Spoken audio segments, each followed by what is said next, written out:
How can someone see your worth when you don't even see or know your worth? How can someone take you serious when you don't even take yourself serious?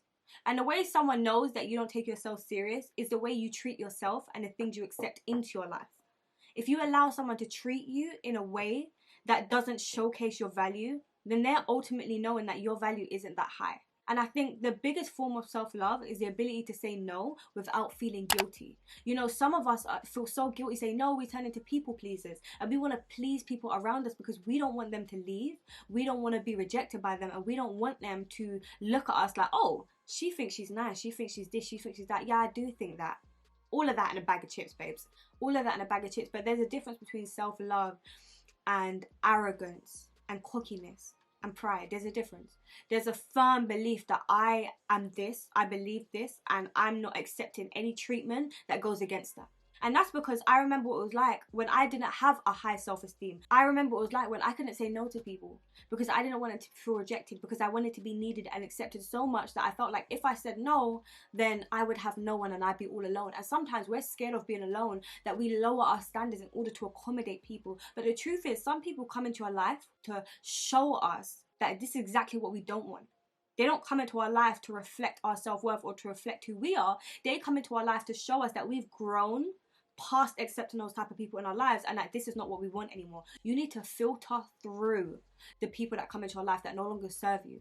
And it's like a lot of people come into your life and you think, why do I keep attracting these people? Why do these people keep coming into my life? Or why does it seem as though they're so comfortable to treat me a certain way? And it's not always that there's something wrong with you. It's not always that you're doing something wrong or you're giving off the bad vibes or bad energy. Sometimes it's just because the enemy, Satan, is always going to want to bring you lower. He's always going to want to distort your mindset. He's always going to want to make you believe that you are not worth what you say you're worth, that you are not worth what Christ says you're worth, okay? So he's always going to bring the run of the litter into your life and try and make you think that's what you deserve.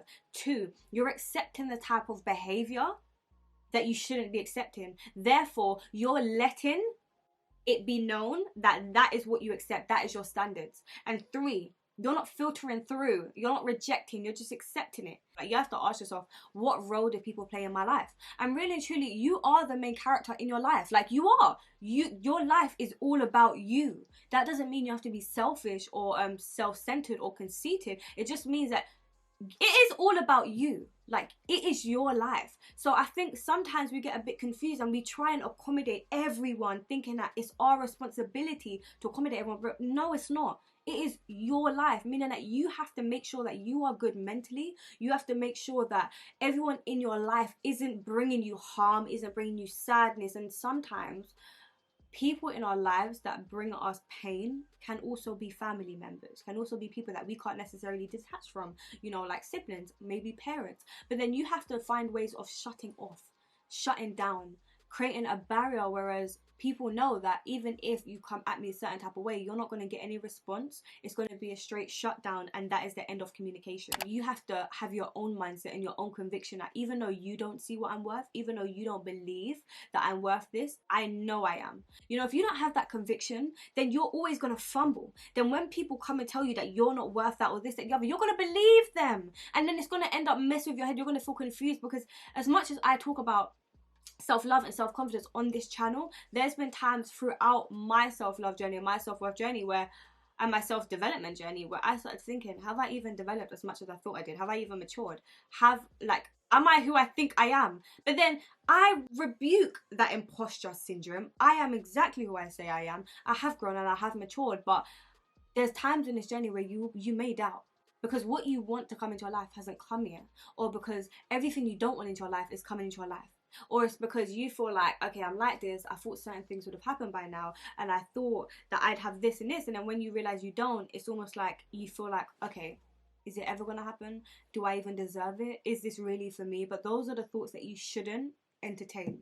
Take every thought captive to obey Christ, okay? 2 Corinthians 10:5 says, take every thought captive to obey Christ, meaning that you're going to have thoughts that go against you, that go against what you stand for, what you believe. They're always going to try and come into your brain to diminish your self-worth, to make you confused, to make you believe that you're not worth what you say you're worth. And it's up to you to bring that thought under captivity, okay?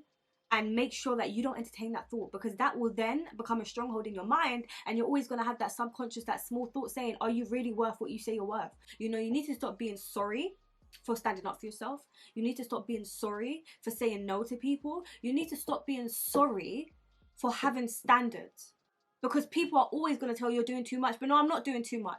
You know, for a long time I was thinking, okay, I have these standards, and maybe these standards are a bit too unrealistic. But then I realized, when I stuck to my standards, people came into my life that met my standards.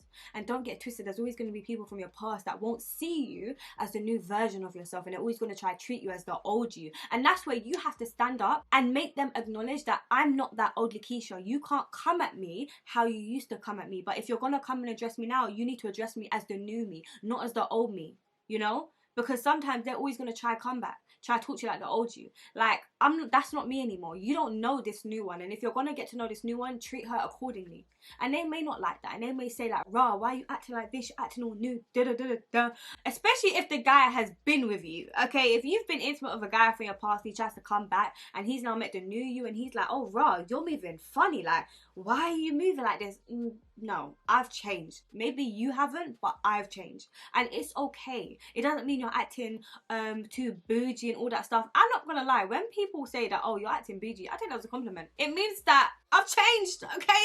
Your girl is in teddy coats, Chelsea boots. Ooh. And yeah, your girl has changed, okay? I'm not the little road girl that used to know back in the day, okay? Your girl has changed, and I'm living for Christ now, meaning that what I used to be on is not what I'm on. See, that makes me sound hoish when I say that. That's not what I meant. You have to be able to be comfortable enough in your own skin to say no, because if you don't take yourself serious, no one else will take you serious, okay? I used to have this old boyfriend, and we was like teenagers at the time, but this story is still valid, where I found out he was talking to a girl, but I would cut him off and say it's over, but then we still get back together. And then eventually, I think one time I said, yes, over. The guy said to me, are you sure this time? Are you sure you're not going to come back? Because you always say this. I said, the way my mouth was open, like, right, I am not a woman of my word. I clearly have no standards, because even you know I'm not serious. When you don't take yourself serious, everyone around you knows you're not serious. Therefore, they won't take you serious, and they won't treat you how you want to be treated. And that's the same with this old friend I had. Bro, I had zero standards in friendships. I would let friends treat me anyhow, because I just wanted friends. And I just wanted a social life that I was scared that maybe if I stood up for myself and put my foot down, that maybe they would just go and replace me, and then I'd have no friends. That was my mindset. And looking back on it, I'm glad I had that mindset, because now I can relate to those of you who may be in that place. Who may be in that place that's too scared to get rid of people in your life, because you're scared, okay, if they go, who will I have? But baby girl, you need to be comfortable enough to be by yourself, because when you have high self-worth, high self-esteem, and you know your value and you won't accept anything less, it can be lonely, because you're going to have to filter through all the people that don't meet your standards. And then maybe there's going to be a time where you're by yourself, and you have to be okay with that, because if you're not okay with being by yourself, then you're always going to try and accommodate other people just to stay in your life so you're not alone, and that is not good. People watch you, they notice things, okay? The things that you notice to say, why did I allow that? They notice that too. So you've got to start putting your foot down. And don't worry if people say, oh, you've changed. Yes, I have changed, and I'm very proud of my change. I'm very happy, because are you happy being a people pleaser? Are you happy saying yes just to accommodate them when no one's saying yes just to accommodate you? You have to remember to put yourself first in certain situations. That's not putting yourself first to hurt other people, but it's putting yourself first to make yourself happy, so that you're not just accommodating them and feeling sad while you're doing it. Because have you ever said yes and thought, why did I say yes, man? See? You're people pleasing. And we were all guilty of that at one point, but we need to stop that. We need to start people pleasing our damn self. But I hope this message encouraged you to go. If you don't see yourself worth, other people won't see it either. If you don't take yourself serious, no one else will take you serious. If you don't value yourself, no one else can value you the way you deserve to be valued. Stop waiting on someone else to bring you validation, and validate yourself. Amen? Amen.